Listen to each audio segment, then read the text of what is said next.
Assalamualaikum warahmatullahi wabarakatuh. Alhamdulillah dan terima kasih kepada yang sudah like dan subscribe. Semoga selalu dalam lindungan Allah dan dipanjangkan keberkahan umurnya. Sebelum menyimak kisahnya, sempatkanlah subscribe channel ini dan tulis sholawat Nabi di kolom komentar sebagai tanda penghormatan kita kepada beliau. Arman adalah anak laki-laki berusia 12 tahun yang tinggal bersama ibunya, Bu Rina, di sebuah rumah kecil di pinggiran kota. Kehidupan mereka jauh dari kata mewah, tetapi ada cinta dan kehangatan yang selalu menyelimuti keduanya. Bu Rina menjalani hidup sebagai seorang penjual makanan di warung kecilnya, berusaha menghidupi Arman dengan sebaik-baiknya. Setiap hari, mereka memulai pagi dengan doa dan canda tawa sederhana, seolah tak ada beban berat yang mereka tanggung. Namun, di balik senyum yang mereka tampakkan, ada kisah masa lalu yang gelap dan penuh kesedihan. Dulu, sebelum membuka warung kecil itu, Bu Rina bekerja sebagai seorang wanita penghibur. Kehidupan keras membuatnya terpaksa memilih jalan itu untuk bertahan hidup. Ketika Arman lahir, Bu Rina memutuskan untuk meninggalkan pekerjaan lamanya dan memulai hidup baru. Ia ingin memberikan kehidupan yang lebih baik bagi anaknya, jauh dari dunia kelam yang pernah ia jalani. Sayangnya, masyarakat di sekitar mereka tidak pernah melupakan masa lalu Bu Rina. Mereka memandang rendah dirinya dan, lebih parah lagi, Arman ikut menanggung cap buruk sebagai anak haram. Arman tak pernah tahu secara penuh apa yang terjadi pada masa lalu ibunya. Yang ia tahu hanyalah betapa keras perjuangan ibunya untuknya. Sejak kecil, Arman melihat bagaimana ibunya berjuang sendirian membangun warung makan kecil itu, mengurus segala hal tanpa pernah mengeluh. Setiap hari setelah pulang sekolah, Arman selalu membantu ibunya berjualan.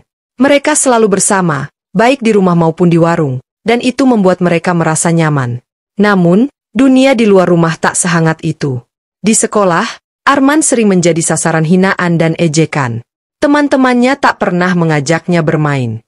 Bahkan, banyak dari mereka yang memandang rendah dirinya hanya karena masa lalu ibunya. Arman sering mendengar bisik-bisik saat ia lewat, suara-suara penuh hinaan yang menusuk hati. Itu dia, anak haram, sering terdengar di antara kerumunan teman-temannya. Meski ia masih terlalu muda untuk benar-benar mengerti apa arti semua itu, ia tahu bahwa kata-kata itu dilontarkan untuk menyakitinya. Walaupun setiap hari ia dihadapkan pada ejekan dan hinaan, Arman tidak pernah mau menceritakan hal ini kepada ibunya. Ia tak ingin membuat ibunya sedih atau khawatir. Ia sangat menyayangi ibunya dan tahu bahwa ibunya sudah cukup menderita. Setiap kali pulang ke rumah, Arman selalu menyembunyikan luka hatinya di balik senyuman. Ia selalu menjawab dengan ceria saat ibunya bertanya tentang harinya di sekolah, seolah tak ada yang salah. Arman tak ingin menambah beban bagi ibunya, jadi ia memutuskan untuk memendam semua perasaannya sendiri. Meski begitu, hati kecil Arman seringkali merasa hancur. Setiap hari, ia harus menghadapi hinaan tanpa pernah punya seseorang untuk berbagi cerita atau keluh kesah. Ia merasa kesepian, meski dikelilingi banyak orang. Namun, di tengah semua itu, ada satu hal yang selalu membuatnya kuat, cinta ibunya. Arman sangat mencintai ibunya, dan ia tahu bahwa apapun yang terjadi, ibunya akan selalu ada di sisinya. Cinta itulah yang menjadi sumber kekuatannya untuk terus bertahan, meski di dalam hatinya, ia terluka lebih dalam dari yang bisa ia ungkapkan. Di rumah, meskipun hidup sederhana, Arman dan ibunya selalu menemukan cara untuk tetap bahagia. Mereka sering makan bersama di meja kecil mereka, membicarakan hal-hal kecil yang membuat mereka tertawa. Bu Rina sering mengajarkan Arman tentang pentingnya bersyukur atas apa yang mereka miliki, meskipun hanya sedikit. Yang penting kita masih bisa makan, masih bisa bersama, kata ibunya setiap kali Arman melihat ibunya kelelahan setelah seharian bekerja. Arman pun selalu setuju, karena baginya, kebersamaan dengan ibunya adalah segalanya. Namun, di balik senyum yang Arman tunjukkan, setiap hari hatinya terus terluka oleh ejekan dan penghinaan yang ia terima. Ia berusaha sekuat tenaga untuk bertahan, tetapi luka itu semakin hari semakin dalam. Meski Arman tak pernah mengeluh, beban yang ia rasakan makin lama makin sulit ditahan. Meskipun ia selalu berusaha terlihat kuat di depan ibunya, hati kecilnya mulai rapuh. Ia tahu bahwa akan sulit untuk terus berpura-pura baik-baik saja, tetapi demi ibunya, ia tetap berusaha untuk tersenyum setiap hari. Di sekolah, Arman menjadi anak yang paling terasing. Setiap hari ia masuk kelas dengan kepala tertunduk, berusaha menghindari tatapan teman-temannya. Bukan karena ia pemalu, tetapi karena ia tahu apa yang akan terjadi jika ia bertatap mata dengan mereka. hinaan, ejekan, dan cemoohan. Meski usianya baru 12 tahun, beban yang ia pikul jauh lebih berat dibandingkan anak-anak seusianya. Hinaan itu selalu datang, tanpa ampun, dan semakin hari semakin menyakitkan. Arman tahu, di mata teman-temannya, ia bukan sekadar anak biasa. Ia adalah anak haram, sebuah label yang terus melekat padanya, seolah-olah masa lalu ibunya adalah kesalahan yang juga harus ia tanggung. Teman-temannya sering memandangnya dengan jijik. Ketika jam istirahat tiba, anak-anak lain bermain di lapangan atau makan bersama di kantin. Namun, Arman selalu menyendiri, duduk di sudut halaman sekolah atau di pinggir lapangan, memandangi mereka dari kejauhan. Ingin rasanya bergabung, bermain dan tertawa bersama seperti anak-anak lain, tapi ia tahu bahwa itu hanya akan membawa lebih banyak hinaan. Hei anak haram, kenapa nggak main sama kita? Oh iya, kamu nggak punya teman ya? Ejekan itu terlontar dari salah satu teman sekelasnya. Seringkali, sekelompok anak laki-laki mendekatinya hanya untuk mengejek, mendorong, atau mengganggu Arman. Setiap kali itu terjadi, Arman hanya diam. Ia sudah terlalu sering mendengarnya hingga hampir terbiasa. Namun, meski ia terlihat kuat di luar, di dalam, hatinya terluka. Tak ada yang tahu, karena Arman selalu menyembunyikannya di balik senyuman kecil yang dipaksakan. Saat pulang sekolah, luka di hatinya seolah terlupakan ketika ia sampai di rumah. Ibu Arman, Bu Rina, selalu menyambutnya dengan senyuman hangat dan pelukan lembut. Warung kecil mereka yang sederhana di pinggir jalan sudah mulai ramai oleh pelanggan. Tanpa banyak bicara, Arman akan mengganti seragam sekolahnya, mencuci tangan, dan mulai membantu ibunya di warung. Ia biasa melayani pelanggan dengan cekatan, mengangkat piring-piring kotor, dan membersihkan meja. Pelanggan yang datang, meskipun sebagian dari mereka tahu masa lalu Bu Rina, tetap datang untuk menikmati makanan yang lezat dan ramahnya pelayanan mereka. Di warung, Arman merasa aman. Ia bisa tersenyum tanpa takut diejek. Ia dan ibunya sering bercanda sambil bekerja. Ada kebahagiaan kecil di antara mereka yang tak bisa ditemukan Arman di tempat lain. Setiap kali ia melihat senyum di wajah ibunya, rasa sakit yang ia rasakan di sekolah seolah memudar. Namun, hanya di rumah dan di warung itulah ia merasa bisa bernafas lega. Di luar itu, dunia terasa begitu kejam. Meski begitu, tak seorang pun di rumah tahu tentang apa yang dialami Arman di sekolah. Bu Rina, yang begitu sibuk mencari nafkah, tak pernah tahu bahwa anaknya menjadi sasaran bullying. Setiap kali Bu Rina bertanya tentang sekolah, Arman selalu memberikan jawaban yang sama. Sekolahnya baik, Bu. Ia tak ingin membuat ibunya khawatir. Arman sangat menyayangi ibunya dan tahu bahwa ibunya telah berkorban begitu banyak untuknya. Karena itulah, ia memilih untuk memendam semua kesedihannya sendiri. Baginya, senyum ibunya jauh lebih berharga daripada keluhan tentang apa yang ia alami di luar sana. Namun, luka di hati Arman semakin dalam dari hari ke hari. Setiap kali ejekan itu datang, meskipun ia berusaha keras untuk tidak memedulikannya, rasa sakit itu semakin menggerogoti dirinya. Arman mulai merasa bahwa mungkin benar apa yang dikatakan oleh teman-temannya. Ia mulai mempertanyakan dirinya sendiri. Apakah aku memang pantas dihina seperti ini? Apakah masa lalu ibu juga salahku? Pertanyaan-pertanyaan itu terus menghantuinya, tetapi ia tak punya tempat untuk mencari jawaban. Setiap malam sebelum tidur, Arman sering terjaga, merenung di kamarnya yang kecil. Air mata yang ia tahan sepanjang hari akhirnya jatuh tanpa suara. Ia menangis bukan karena ia lemah, tetapi karena ia merasa sangat sendirian. Di saat anak-anak lain bisa bersenang-senang dan memiliki teman untuk berbagi, Arman merasa terisolasi. Ia tak punya siapapun selain ibunya, tetapi ia juga tak bisa membebani ibunya dengan cerita-cerita sedihnya.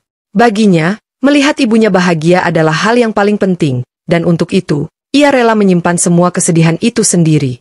Setiap hari, Arman berusaha meyakinkan dirinya bahwa semuanya akan baik-baik saja. Bahwa selama ia punya ibunya, ia akan kuat. Namun, ejekan dan penghinaan yang terus-menerus datang membuatnya semakin lelah. Meski di depan ibunya ia masih tersenyum, di dalam hatinya, Arman mulai merasakan kepedihan yang tak tertahankan. Perlahan tapi pasti, luka di balik senyumannya semakin membesar, seperti api kecil yang terus menyala tanpa bisa dipadamkan. Waktu terus berjalan, dan setiap hari Arman harus menghadapi kenyataan pahit yang sama, ejekan dan hinaan dari teman-temannya di sekolah.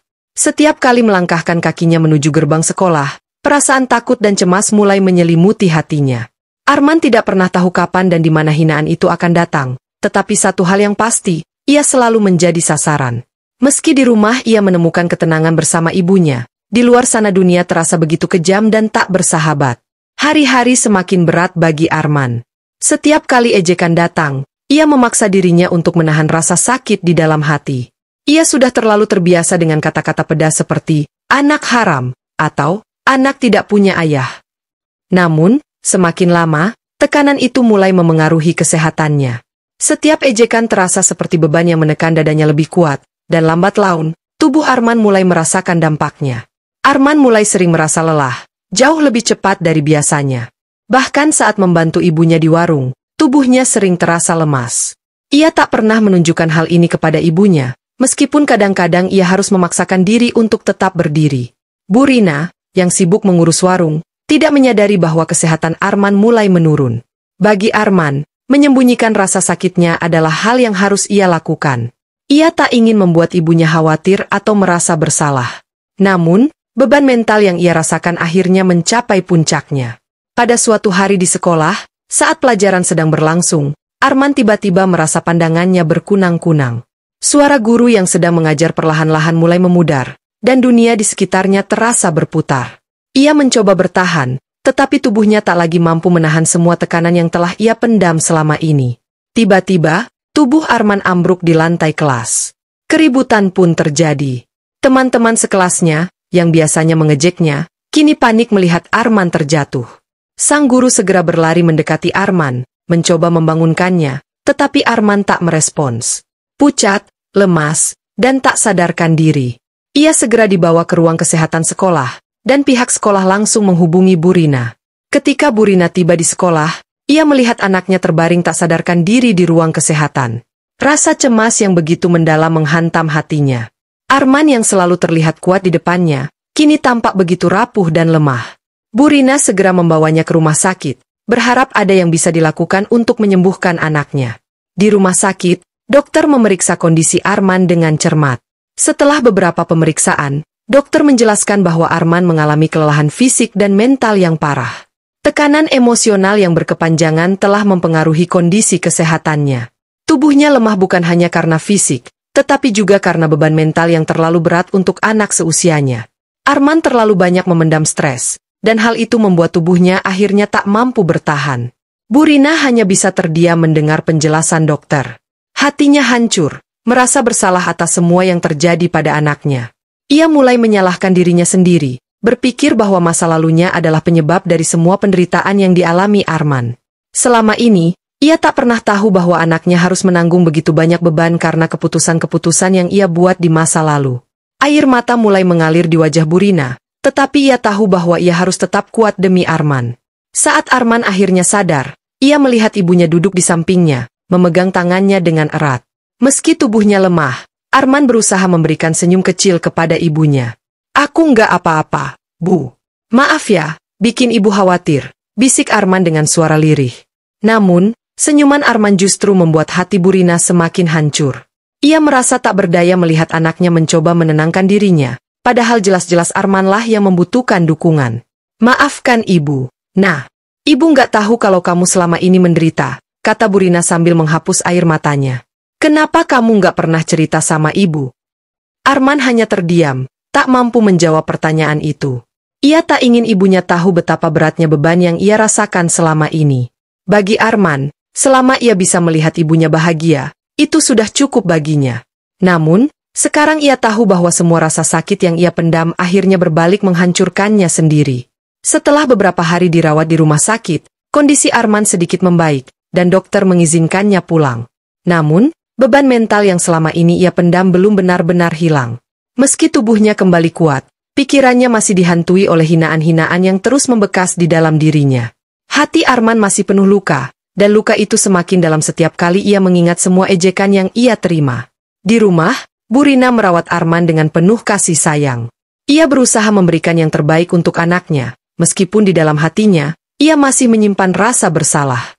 Setiap malam, Bu Rina berdoa kepada Allah, memohon agar anaknya diberikan kesembuhan, baik fisik maupun mental. Ia tahu bahwa yang dialami Arman bukan sekadar sakit biasa. Ada luka batin yang harus disembuhkan, dan ia tak tahu bagaimana cara melakukannya. Namun, satu hal yang pasti, Bu Rina bertekad untuk selalu ada di sisi Arman, tak peduli seberapa berat jalan yang harus mereka lalui. Setelah keluar dari rumah sakit, kondisi Arman perlahan membaik secara fisik. Namun, di dalam hatinya, luka yang ia rasakan tak kunjung sembuh. Meski di rumah ia merasa aman bersama ibunya, rasa cemas dan takut setiap kali memikirkan sekolah selalu menghantuinya. Arman mencoba bangkit, membantu ibunya di warung seperti biasa dan berpura-pura bahwa semua baik-baik saja. Namun, senyuman yang ia tunjukkan kepada ibunya semakin terlihat pudar. Di balik setiap senyuman, ada kesedihan yang semakin dalam dan rasa sakit yang tak pernah ia ungkapkan. Bu Rina menyadari perubahan pada Arman. Anak yang dulu ceria itu kini sering terdiam dan merenung, seolah pikirannya selalu melayang jauh. Arman semakin jarang berbicara dan sering terlihat kelelahan, meskipun hanya melakukan pekerjaan ringan di warung. Bu Rina merasa semakin cemas, tetapi setiap kali ia bertanya, Arman selalu menjawab, "Aku nggak apa-apa, Bu." Jawaban itu seolah menjadi perisai yang menutupi rasa sakit yang sebenarnya. Bu Rina tahu ada sesuatu yang disembunyikan anaknya, tetapi Arman terlalu keras kepala untuk mengakui hal itu. Suatu hari, ketika Bu Rina sedang sibuk melayani pelanggan di warung, Arman jatuh pingsan di dapur. Saat itu, tubuhnya terlihat begitu lemah dan wajahnya pucat. Bu Rina segera membawanya kembali ke rumah sakit, kali ini dengan rasa cemas yang lebih besar dari sebelumnya. Ia takut sesuatu yang lebih serius terjadi pada anaknya. Di rumah sakit, Arman diperiksa kembali oleh dokter. Setelah serangkaian tes, dokter memberi kabar yang tak terduga. Arman mengalami kelelahan mental yang luar biasa, dan tubuhnya mulai menyerah pada tekanan itu. Anak ibu ini kuat, tapi kondisi mentalnya sangat tertekan. Ini bukan hanya soal fisik, kata dokter dengan nada serius. Arman butuh istirahat, bukan hanya secara fisik, tapi juga mental. Ia sepertinya telah menahan banyak hal dalam pikirannya yang membuatnya tak mampu bertahan lagi.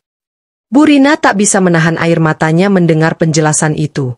Ia merasa gagal sebagai seorang ibu. Ia telah bekerja keras untuk memberikan kehidupan yang lebih baik bagi Arman, tetapi sekarang anaknya menderita karena sesuatu yang tak bisa ia lihat atau kendalikan. Bu Rina menghabiskan setiap malam di samping tempat tidur Arman, berdoa agar anaknya sembuh. Setiap kali melihat wajah pucat anaknya yang terbaring lemah, hatinya terasa remuk. Namun, keadaan Arman tidak membaik. Meskipun dokter telah melakukan yang terbaik, tubuh Arman semakin lemah. Tekanan batin yang ia rasakan selama bertahun-tahun mulai menggerogoti kesehatannya secara perlahan. Arman mulai sering demam, dan meski Bu Rina terus merawatnya dengan kasih sayang, tak ada tanda-tanda pemulihan. Ia seringkali hanya tidur dan berbicara sedikit, seolah-olah tenaganya terkuras hanya untuk tetap hidup. Suatu malam yang tenang, ketika angin dingin berhembus pelan di luar, Arman memanggil ibunya dengan suara yang sangat lemah. "Bu," bisiknya. Bu Rina segera menghampiri dan duduk di samping tempat tidur Arman, memegang tangannya dengan penuh kasih. "Ada apa, Nak? Ibu di sini, kamu mau apa?" tanyanya dengan suara lembut, berusaha menahan tangis. Arman menatap wajah ibunya dengan mata yang tampak kehilangan kilau. "Maafkan aku, Bu, kalau aku nggak kuat lagi," katanya dengan suara serak. "Aku sayang sama ibu, tapi aku capek. Aku nggak kuat lagi." Tangis Bu Rina pecah. Ia menggenggam tangan Arman dengan erat, berharap anaknya tetap bertahan. "Jangan bicara seperti itu, Nak. Ibu di sini. Kamu akan sembuh. Ibu janji. Kamu pasti kuat, seperti yang selalu kamu tunjukkan." Namun, Arman hanya tersenyum lemah. Untuk pertama kalinya dalam beberapa minggu terakhir, senyumannya tampak tulus, meskipun begitu rapuh. "Aku bahagia, Bu, karena ibu selalu ada di sampingku. Tapi aku capek," ucapnya lagi dengan napas yang semakin berat. Malam itu, dalam keheningan dan kesedihan yang mendalam, Arman menghembuskan napas terakhirnya. Tangan kecilnya masih berada dalam genggaman ibunya ketika nyawanya perlahan-lahan pergi meninggalkan dunia ini. Bu Rina hanya bisa menangis tanpa suara, merasakan perpisahan yang tak pernah ia bayangkan akan terjadi begitu cepat. Dunia terasa runtuh di hadapannya. Anak satu-satunya, yang menjadi sumber kekuatannya selama ini, telah pergi untuk selamanya. Tangis Bu Rina terus menggema di malam yang sunyi. Ia tak mampu menerima kenyataan bahwa anaknya telah tiada. Setiap sudut rumah terasa sepi tanpa suara Arman. Di warung, meja-meja yang dulu sering dibersihkan Arman kini terlihat kosong, seperti mewakili kekosongan hati Bu Rina. Semua kenangan tentang Arman menghantui setiap detik dalam hidupnya setelah kepergian anak itu. Rasa bersalah terus menghantui Bu Rina. Ia merasa gagal melindungi anaknya dari dunia yang begitu kejam. Semua hinaan dan ejekan yang diterima Arman seolah-olah kembali menghantam dirinya.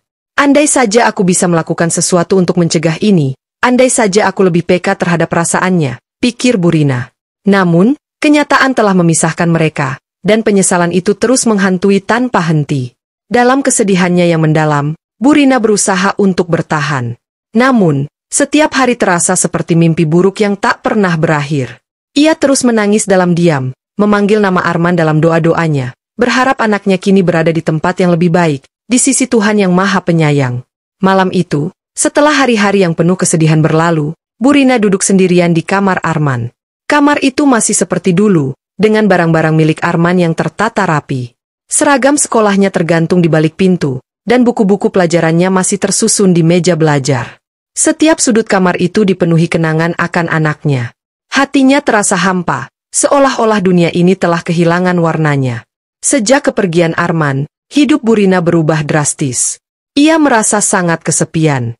Di warung, meskipun pelanggan tetap datang, suasana terasa berbeda tanpa kehadiran Arman yang selalu membantu dan menemani. Setiap kali ia melihat piring-piring kotor yang menumpuk atau meja yang perlu dibersihkan, bayangan Arman selalu muncul di pikirannya.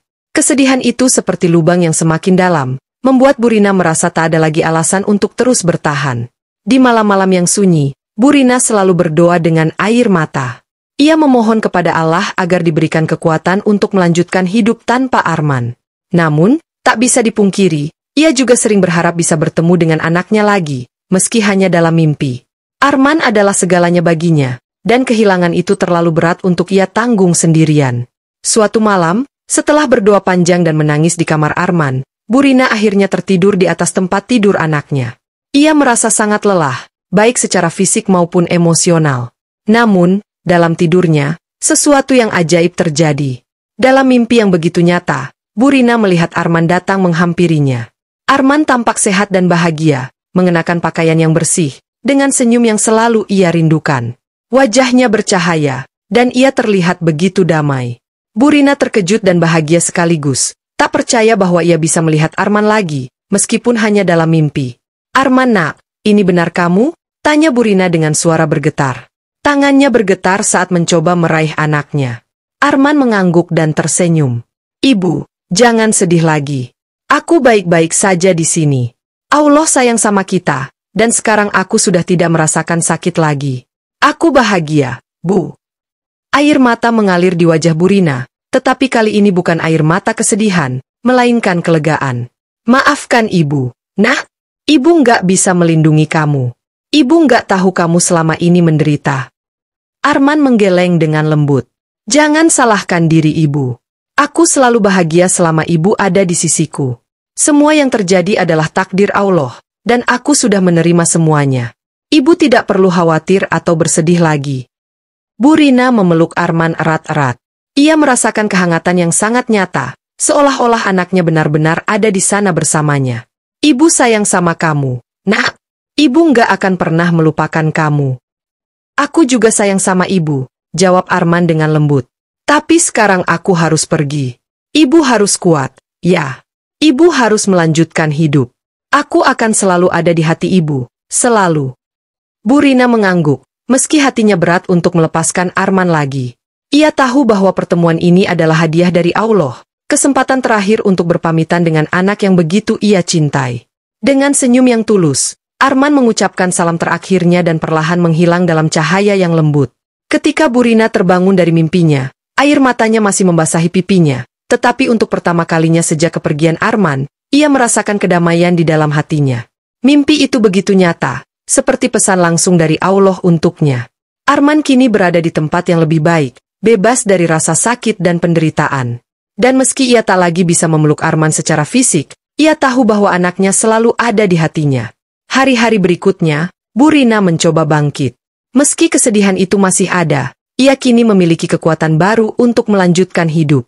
Ia kembali membuka warungnya dan melayani pelanggan dengan senyuman, meski hatinya tak pernah lupa akan Arman. Setiap kali ia merasa rindu, ia akan teringat pada mimpi itu, dan keyakinan bahwa Arman sudah bahagia membuatnya merasa lebih kuat.